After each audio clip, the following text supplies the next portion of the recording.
Hey everyone, welcome back to Porter's Product Marketing Podcast, the show where we explore all the strategies, insights, and world experiences behind successful product marketers. I'm your host, Josh Porter, and today we're joined by someone who knows product marketing inside and out. We have Olivia Burgess. She brings a decade of experience at some of the biggest names in tech. She spent 4 years at Google working on Cloud AI and Workspace marketing teams, 7 years at Microsoft leading marketing for IoT solutions and partner channels. And from positioning cutting edge AI solutions to building partner driven campaigns, Olivia's experience spans some of the most dynamic and competitive areas in tech. Olivia, we're thrilled to have you on the podcast. Welcome. Thank you so much for having me, and thank you for that lovely introduction. Really appreciate it. You bet. Well, let's dive right in. So, one of the most fundamental elements of product marketing is positioning. It's how you differentiate your product in a crowded market. Olivia, do you want to share your experience either, at Google or Microsoft on how you approach creating a strong positioning statement? And perhaps what are the strategies that you use to ensure that it resonated with your target audience and internal teams? Well, thanks. Like most things in marketing, I feel that we have the opportunity to create a data-driven approach to positioning. And I feel that that's really important to the overall opportunity to reach your audience. So really starting from a positioning statement, you need to really deeply understand the needs of your customers, the market opportunity, why the product was built in the first place, and what functions it fulfills better than any competitive system on the market. It's easy to think about if you have an e-commerce platform, it's really easy to think about wanting to serve all people in the same way that, say, Amazon does. Yeah. That's just not realistic. And so, at least kind of not in the first year for most organizations. And so it's really critical to think about how does the product really deliver that kind of niche capability that serves certain users in a better way than any other product out on the market. And I really feel that that's only possible. It's only really possible to kind of deeply understand that through doing the research, understanding the competitive angle, understanding the market opportunity, and really figuring out, okay, if you're not going to be Amazon, then what is it that you can do better? What is the one thing that you do better than, say, the Amazon platform? And then how can you serve your company, your customers better? I should just clarify, I don't work for Amazon and I'm not pulling them out as a competitor, but it's just kind of one of those like canonical brands that we all think about and so dominant in the market. It's really easy to think like I would want to be the most dominant player and I would want to serve the needs of all of those customers really broadly. But realistically, the best way to kind of corner your way into the market is to think about exactly what you deliver better than anybody else. Focus on those things to start and then to use that as the tip of the spear. One other example from a previous role is I was working on devices and there was a component of a device that served a function that we thought could be really helpful for all types of devices. And so when we thought about our kind of positioning strategy, we weren't as clear as we should have been around, are we focusing on commercial devices? Are we thinking about industrial machines? Are we thinking about white goods that end up in the home? And we wanted to be able to serve all of these functions for all of these different types of devices and really meet all of the different channels that we possibly could. And I think in the end, that positioning was far weaker than having said, okay, we're really going to figure out what this component does and which environment the component performs best in, where that kind of need is most important and most needed, where it is most unique and is not served by any other competitive component on the market. And then really, who are we speaking to? What kind of organization is going to benefit most and what kind of organization then has the resource to benefit from this product?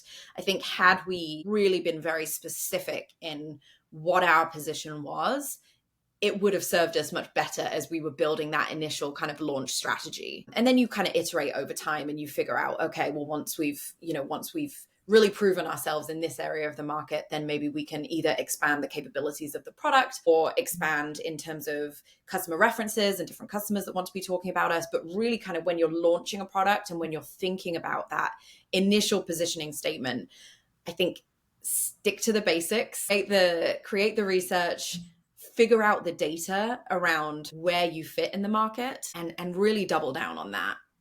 Yeah.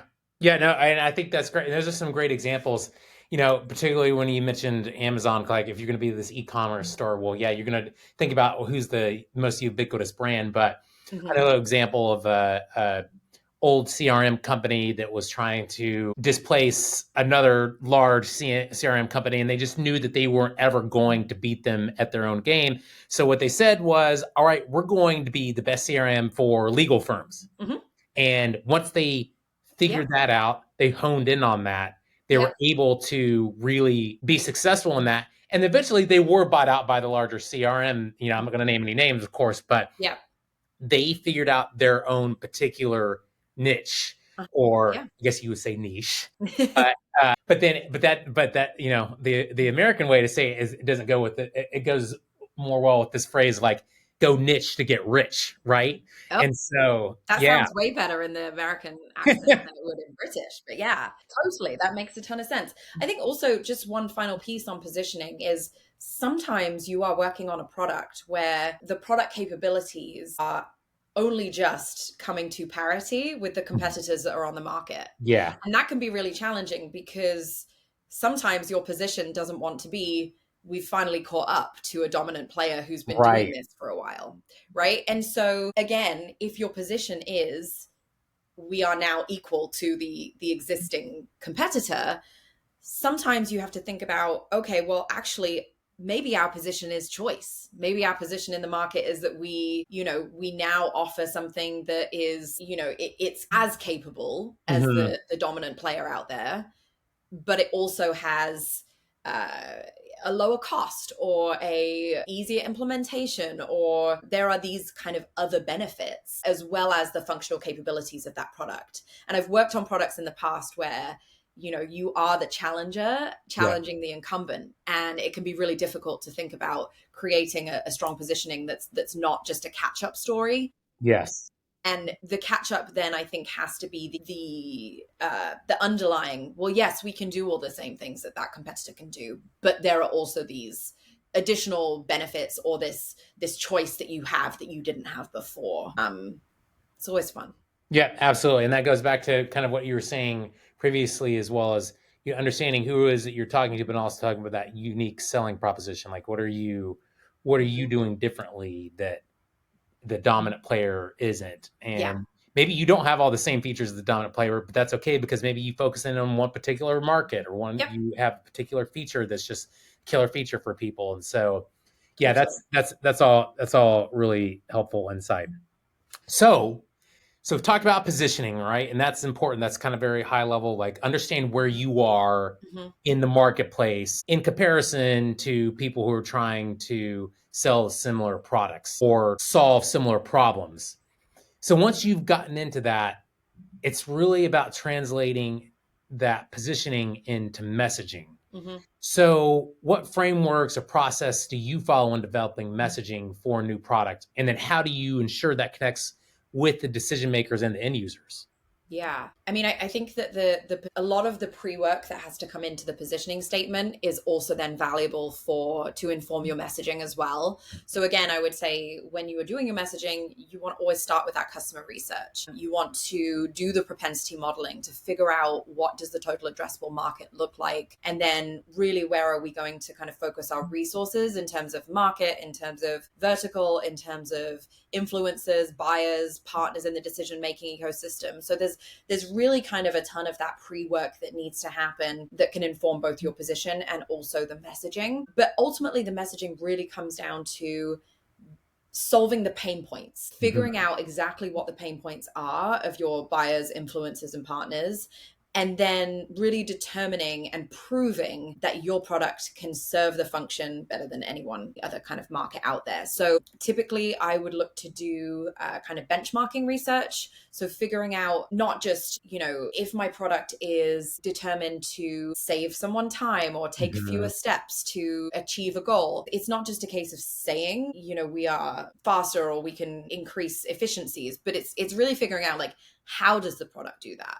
And so you might want to measure the time saved, or how many steps in the process have been mitigated, or why customers really love the product, why it's needed. So I think all of those kind of pieces are really important. And in different companies, you might find that the product marketer is responsible for doing a lot of that kind of research and messaging and benchmarking. And in other companies I've worked in, you have to lean on the product managers a lot more. So, or maybe even like customer insights or customer marketing research. It really depends on how the organization is structured. But I would say, regardless of whether you are the one conducting the research yourself or whether you influence the research that's being conducted by another team, you want to get into those conversations really, really early. And you want to have kind of strategic planning conversations way in advance of kind of building that messaging framework and building the product launch materials. Because if you get into the conversation at that point, you're really too late to figure out exactly where your product shines to really kind of mitigate those proof points. So, or to mitigate those pain points, and then the proof points that you need to back that up. So I would say,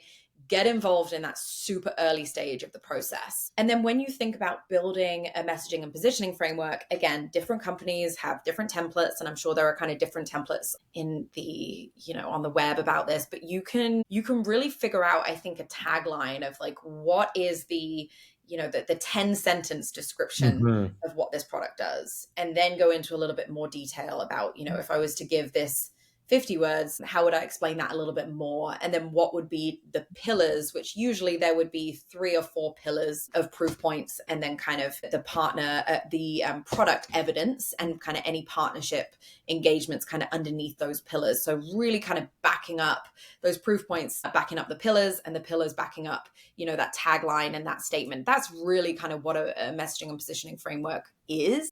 Often you spend a ton of time really kind of digging into the words that you use and the exact language that you use. But ultimately, what you want to think about is, how does the product deliver what it says it delivers? And, how can customers trust kind of what you're saying? Yes. And so I think as you go through that exercise and pull in cross-functional stakeholders from research, product, maybe engineering, maybe kind of the developer advocacy team or PR team, like, you want to get a number of kind of folks in the room when you have a pretty good idea of what you want your MPF or messaging positioning framework to be like. And then you also want to make sure that it is authentic to product truth. Does the product actually deliver what we're saying it delivers in the way that we're saying it delivers? We kind of don't want to let marketing get too far over our skis and kind of over promise something that then under delivers in market, because then the brand could take a hit. So really do kind of think about, like, what is the product truth? What's true and authentic to the customer experience? And then distill that down into, say, three or 4 pillars.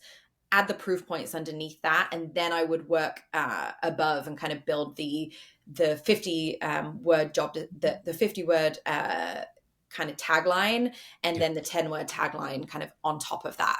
And so kind of reverse engineer it. And then finally, I would just say, make sure that you're sharing with those kind of internal focus groups that we talked about already, but then also potentially think about external folks that you could have review the messaging and positioning framework. So maybe that's analysts, maybe if you have customer advisory boards, sharing previews under NDA with those parties so that they can really talk to whether this is true to their experience or not, and get their feedback before publishing. And then also just to think about it as an iterative process. So messaging and positioning frameworks change over time with product development, and also with different things that may come out in market. So just consider it to be a document that is revised every kind of 3 to 6 months. And make sure that, although you might be kind of wanting to build a future-proof, robust messaging and positioning document, just make sure that it is kind of continuously true to form as you share this with then advocates within the organization. Absolutely. Oh, wouldn't it be nice if it was just a one and done type of exercise, right? Oh, yeah. Yeah, but then we'd all be out of a job, so maybe Yes, not. exactly. Yeah, exactly.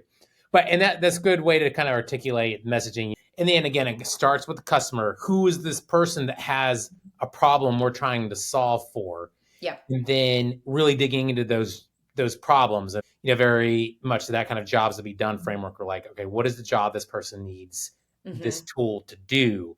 And then you're creating that kind of messaging around that. And then you said something important about not only are you giving these taglines, but then you also give kind of the proof points or the how does this product do that. Mm-hmm. And that's important because, as you mentioned, we can't get over our skis and make promises that we can't deliver on. You show this is how this product actually delivers it. And then Mm-hmm. you take that even one step further, and hopefully you have some customer references or at least internal testing points to kind of show that to validate that. Yeah. So yeah, those are great, ways to kind of look at that different messaging frameworks, because you're right, there's a plethora out there and you can kind of use different ones. They all kind of have basically kind of the same idea of like, Mm-hmm. here's the main message, here are the three main or supporting points, and then how does that actually get fulfilled. So Yeah.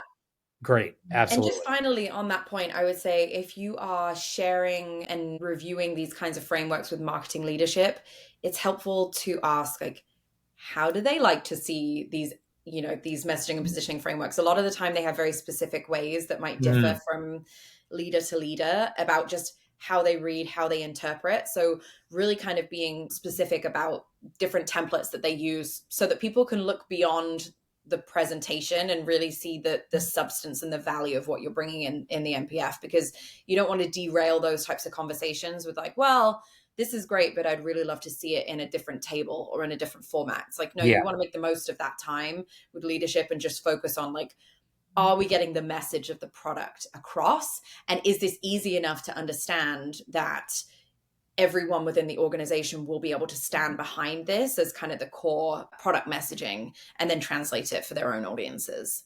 absolutely, absolutely. Yeah, it's about having that alignment Yeah. internally. So especially with your leadership.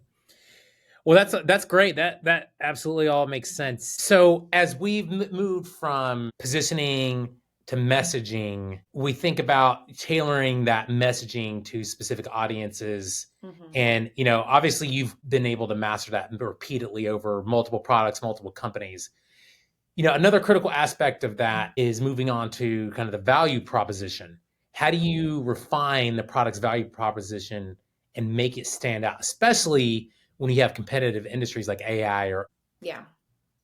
Yeah, I mean, I think if we just take AI as an example, AI is such a broad topic that, again, when you think about value proposition, you're thinking about the audience that you are serving, whether that is a user or a buyer or an influencer or a partner. You're really thinking about who is this for and how does it solve that problem for them. I think this is like really the core message of the day, right? yeah, You focus on the value that the product or tool brings and really think about like how does the product kind of deliver. And so if we think about AI in the context, there are different types of users of AI, right? yes, There are developers, there are folks who work in DevOps and ML ops, and they all look at it from a different purview, right? So they're all looking at how can this product really help me to do my job better, to save time, to do things more quickly. And then you also have folks who might be just on the kind of applied AI side, yes, folks who are using ephemeral AI without even kind of realizing it in their day-to-day productivity. So, and then you obviously have the kind of the leadership, the buyers, the CISOs, security officers, compliance officers, folks who are looking at it from a very different purview. So again, focus on your exact buyer or your exact user. Figure out if you were in their shoes for a day, what would you want to see that the product can do? And then I would also recommend thinking about the data that you gain in benchmarking hmm, and how you can use that data in your value prop. So, for instance, to be able to say, this coffee machine will save you 2 minutes without caffeine in the morning. Obviously, that's a kind of crazy right, example, but really think about like how can you kind of solve that problem in the fewest words. yes, So concision is really important. And really, in most cases, you want your value proposition to be echoed back to you in yes, press or by sales. You want sales to be able to kind of pick up that value prop and run with it. You want customers to be able to kind of ultimately really take on board what that value prop is. And so, again, focus on the sweet spots that you find in the research, focus on any data that you have available, and then really think about like, okay, how can we deliver this to our audiences in the kind of fewest number of words and in many cases, the plainest language that we can so that folks really can kind of understand what that value is. It's so much harder to create a good value prop than I think any of us ever give it credit for. But it's really critically important to get right. One of the most important parts of the marketing strategy. And the last point I would raise about value props is that you can also think about joint value props. So if your product is enriched by either another product within your organization or a partner's product or a kind of co-sell partnership, you can also think about doing a joint value prop. It doesn't always have to be singularly about your product. You can also think about how those other products and partners really benefit what you're bringing to market and create joint value props as well. So don't forget about those partnerships. Absolutely. And that's a great kind of way to approach value proposition. And I think one of the things you're really honing in on there is like the precision of language. Like Right. words are important. You got to be able to articulate it in the way that resonates with the person you're trying to solve the problem for. Exactly. And you can't do that unless you know who you're talking to and have done research and trying to understand what their issues are. And then on top of that, using partnerships is important because you need to be able to scale yourself out somehow, especially in the challenger brand. You're Yeah. going to need that those additional hands. And so the partnerships can really multiply your efforts, which is big. Right. So that's great. That's awesome. All right, so you've walked us through that piece about aligning value proposition and customer needs. Now we really want to get tactical about writing great copy. It's interesting as we've talked about these concepts of positioning, messaging, and then now we're getting to copy. I kind of think about it in like this almost elemental form. Positioning is like gas. It's like this kind of like ethereal type of thing. And then messaging is like the liquid Mm-hmm. where there's a little bit more substance to it, but copy is like the solid. It's the Mm-hmm. concrete piece that is going out to the market. It's on your website, it's on your decks. And so when you think about crafting compelling copy Mm-hmm. and engaging your audience, what's your process for developing effective marketing copy? And then how do you ensure it aligns with that value proposition and the messaging that we talked about? Yeah, I think copy is never a kind of one and done experience. So you should never think about, okay, I've created this content, therefore the message is out there, my work is done. Yeah. It's more about how do you build a consistent long-term narrative through multiple iterations of copy that make a ton of sense and that are all kind of singing the same tune. So really think about that in kind of a longer term basis versus kind of individual pieces of copy. That would be my first recommendation. And the second thing is, like, just because you have been living and breathing that value prop, you've been building the messaging and the positioning, you've really been building that for a long time and living and breathing in the world of that product. It's really easy to assume that other people are going to be able to pick up on what you're putting down so much more easily than they actually are. When you're Yeah. reaching out to external audiences, they're being bombarded with 100 pieces of copy a day that are trying to compel them to do different things. So again, don't assume that others have been paying any attention, and be as clear as possible in the copy about what you deliver, how you deliver it, and what that kind of value prop is. Just as an example, in my first role out of college, we were recruiting partners into a new program. My boss at the time and I sat down and we categorized partners based on, I think there were 5 categories altogether. And it was like, who had opened previous emails, who had interacted with, clicked through, and who had read to the bottom of the email. And a lot of that had been kind of measured through the tools that we had. And so we had 5 different individual types of people for our one persona.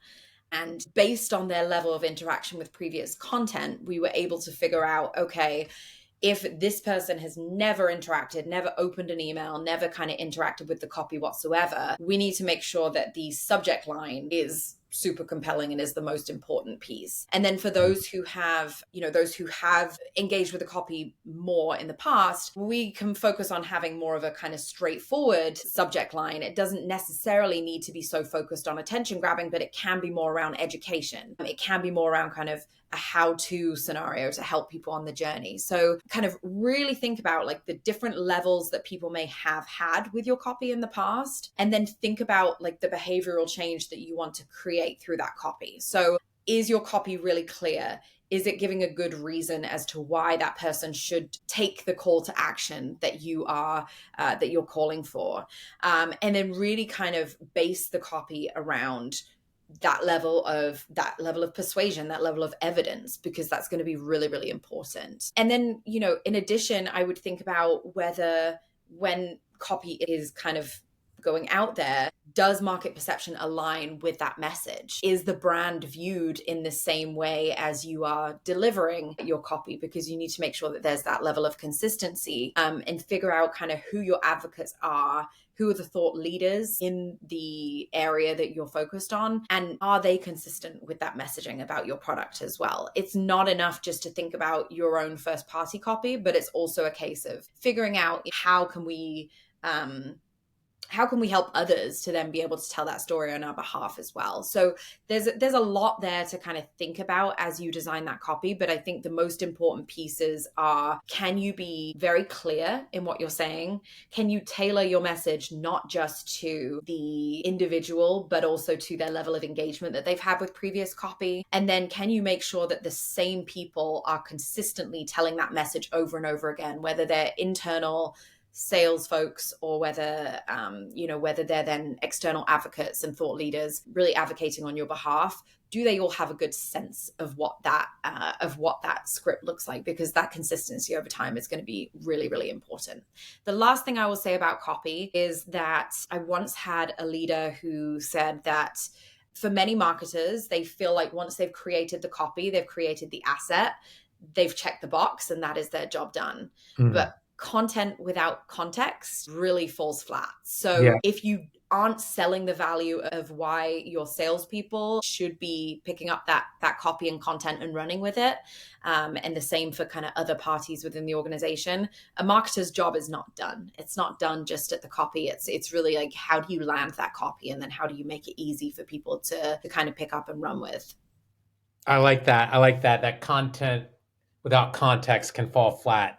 Yeah, you want to be able to advocate for what you created as the marketer to the people that are going to deliver this to customers, namely the salespeople. And so I think that absolutely makes a lot of sense. And the kind of like reviewing some of the other things you're saying too, in terms of, it's not just about the specific copy, it's about the overall narrative that you're trying to build. And so that's important. And that takes more than just the copy itself. To your point, you have to kind of usher that along with the other stakeholders that you're working with in order to get it to the customers. So I think that totally makes sense. And then also to your point about, you have to step back and don't assume not everybody is in the weeds on this product or this problem the same way that you are. I mean, there's that book by Timothy and Heath about making it stick. And I think one of the things they talk about is like the curse of knowledge. Like, you have done this particular thing for such a long time. You think that everybody knows what you know, which is not correct. You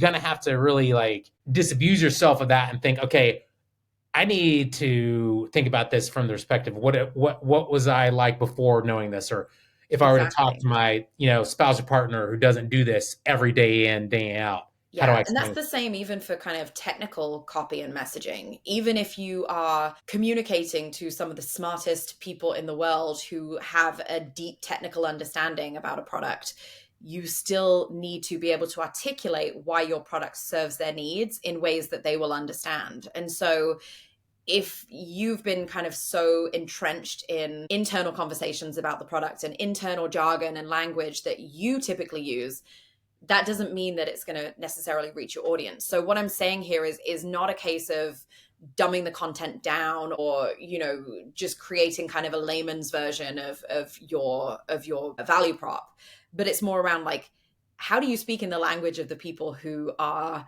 going to receive that message and make it really crystal clear for them to understand. Absolutely. Absolutely. Yeah, you want to make that for them. It's not about you. The marketing you're doing is not about what you're doing. It's about what can you do for that audience person. Exactly. So, well, great, Olivia. This has been such an insightful conversation. Your experiences at Microsoft and Google really have shown a lot of in-depth reasoning and understanding of positioning, messaging, and copy. So, really appreciate your time today. Before we wrap up, I'd like to end with my quick rapid fire round to give our listeners some fun and actionable takeaways. All Are right. you ready? Ready. Let's do it. All right. Favorite marketing tool? The key beat slide. The marketing key beat slide. I used it in my first role and I've used it ever since. Very interesting. All right. And what's your most underrated skill in product marketing, you think? Understanding data, understanding statistics, and then being able to use that both to inform your product strategy, but then also looking at the success and ROI of the different tactics that you're taking. Really getting into the data absolutely makes sense. What's the biggest mistake to avoid in product marketing? I would say checking the box of creating assets and not doing the due diligence to kind of make sure that that is that content is consumed and that it's being used in the way that you want to. Yeah, makes sense. You don't want to just get something out the door and not really get into it without really validating it and understanding it. What's one thing you wish you knew when you started in product marketing?